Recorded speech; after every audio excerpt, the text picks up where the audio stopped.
Olá pessoal, nesse vídeo falaremos de algumas visões. Vamos começar com a visão escatológica do pré-milenismo histórico, como também do dispensacional.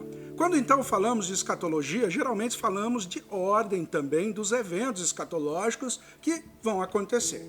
Uma das grandes então polêmicas envolvendo escatologia está relacionada ao milênio, o arrebatamento, o momento que os cristãos serão levados para perto de Deus. E o fim de todas as coisas, quando serão? Esta é a grande pergunta.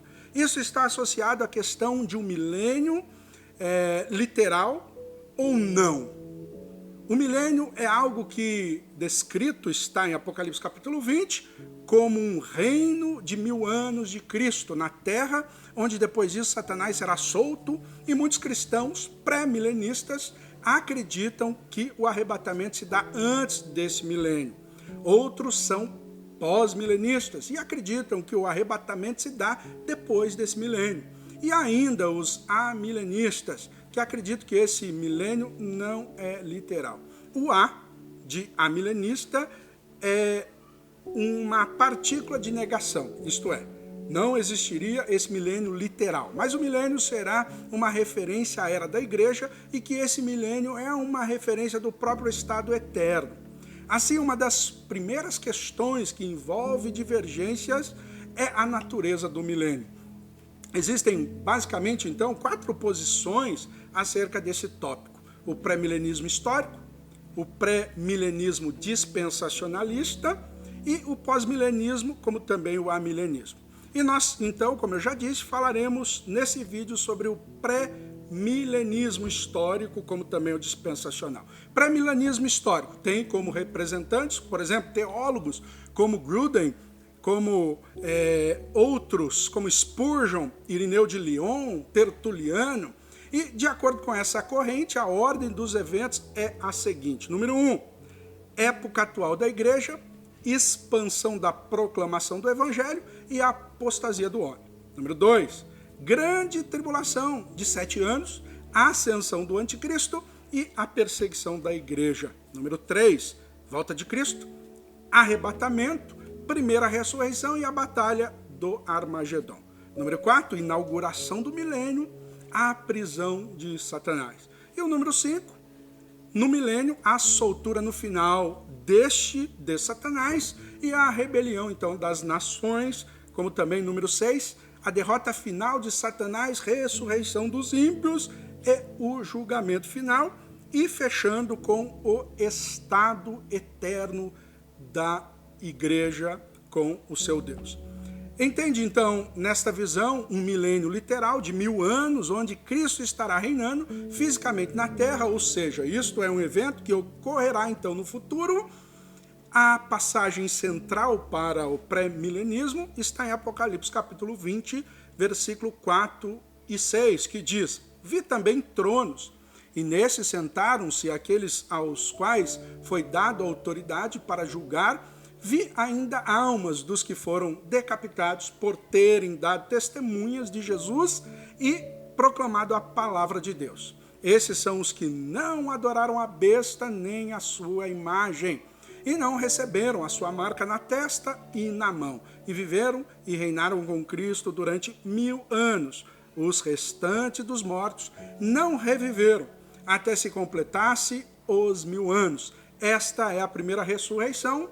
Bem-aventurado e santo é aquele que tem parte na primeira ressurreição. Sobre essa segunda morte não tem poder, pelo contrário, serão sacerdotes de Deus e de Cristo e reinarão com ele os 1000 anos.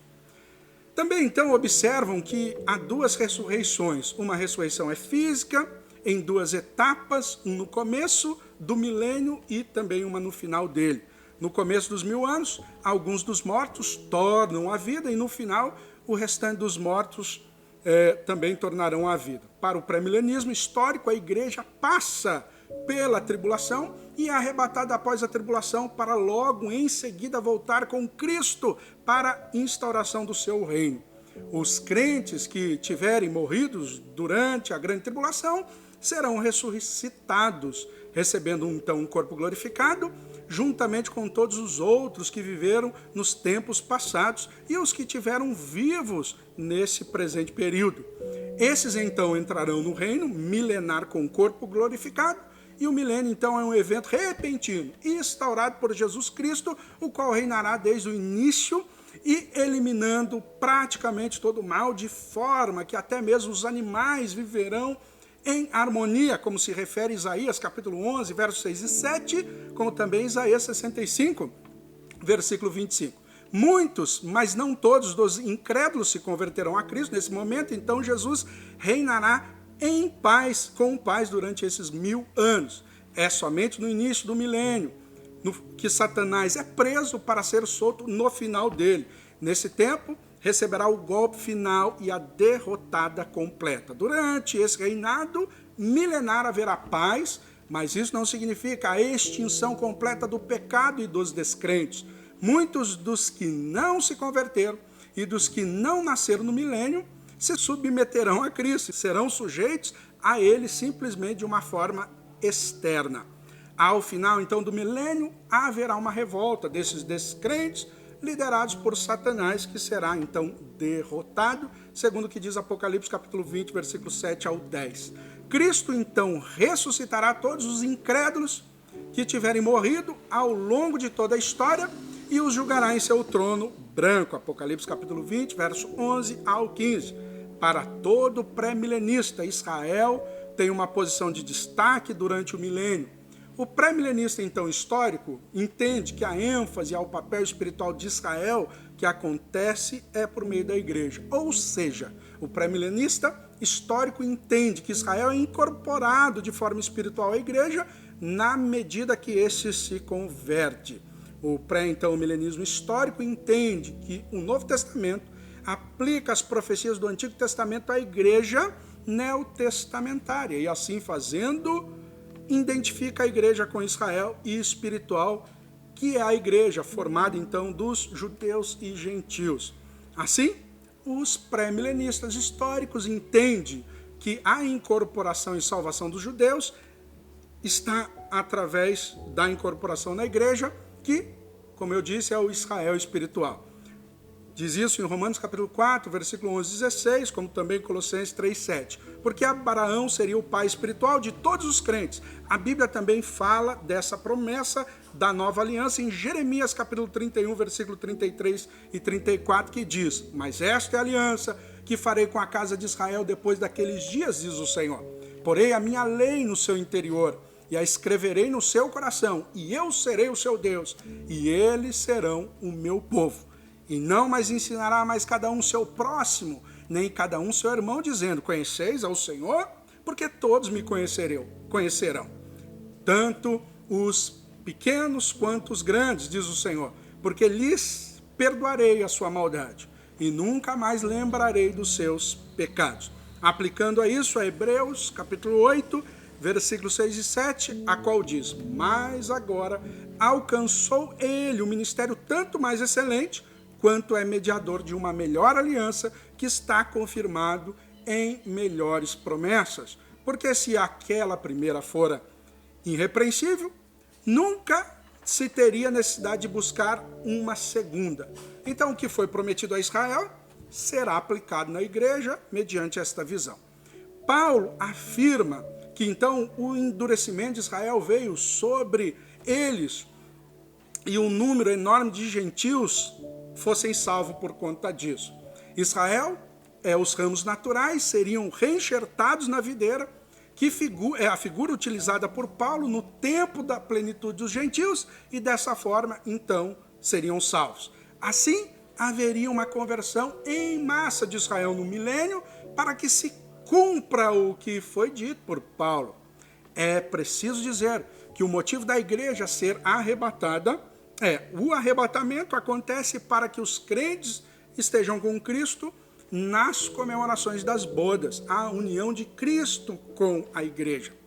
Tem um texto que diz sobre isso, Apocalipse capítulo 19, versículos 6 e 9, que diz: E ouvi com uma grande voz de uma grande multidão, como a voz de muitas águas, uma voz de grandes trovões que dizia: Aleluia, pois já o Senhor Deus Todo-Poderoso reina.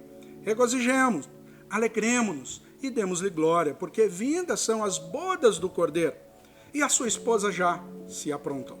Foi-lhe dado que vestisse de um linho fino, puro e resplandecente, porque o linho fino, puro, são a justiça dos santos. E disse-me, escreve, bem-aventurado é aqueles que são chamados à ceia das bodas do Cordeiro. E disse-me, essas são as verdadeiras palavras de Deus. Fala aqui então do casamento do Cordeiro.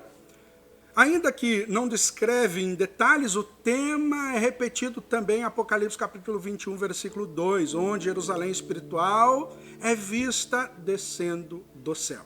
Finalmente, depois do milênio, depois das bodas, depois do julgamento de Satanás, também dos seus demônios, o anticristo, a besta e os descrentes serão punidos. Depois, então, de todos esses eventos, a igreja entrará no estado eterno para estar para sempre junto ao Senhor de todo o universo. Esta é a visão do pré-milenismo histórico. E agora, o pré-milenismo dispensacionalista. Um dos destaques do pré-milenismo dispensacionalista é a interpretação literal, das que está fundamentado nesta interpretação literal de todas as Escrituras, mas que a partir daí elabora todo um sistema teológico que, de fato, incorpora na Bíblia toda. Algumas pessoas exageram nas críticas acerca dessa interpretação, quando dizem que a interpretação literal deve ser feita, então, a partir desse pressuposto, dentro dessas imagens que estão em Apocalipse, dragão, de forma real. Porém, deve-se levar em conta que uma interpretação literal leva em conta figuras de linguagem, como também metáforas, interpretando como figuras e também metáforas. O dispensacionalismo avança progressivamente para um final bom através dos planos de Deus. A grande diferença do pré-milenismo histórico para o pré-milenismo dispensacionalista é uma maior diferença entre Israel e a igreja. Os planos de Deus para Israel não se cumprem através da igreja, mas se cumprem através do próprio povo étnico de Israel, que há de se converter no futuro, então receber o cumprimento das alianças e o cumprimento do Antigo Testamento ao próprio povo, então, de Israel.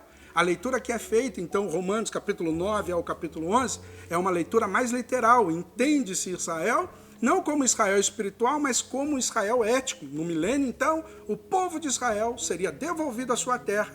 As profecias do Antigo Testamento se cumpririam em Israel de forma plena. Essas são as escolas escatológicas pré-milenistas, a histórica, como também a dispensacional.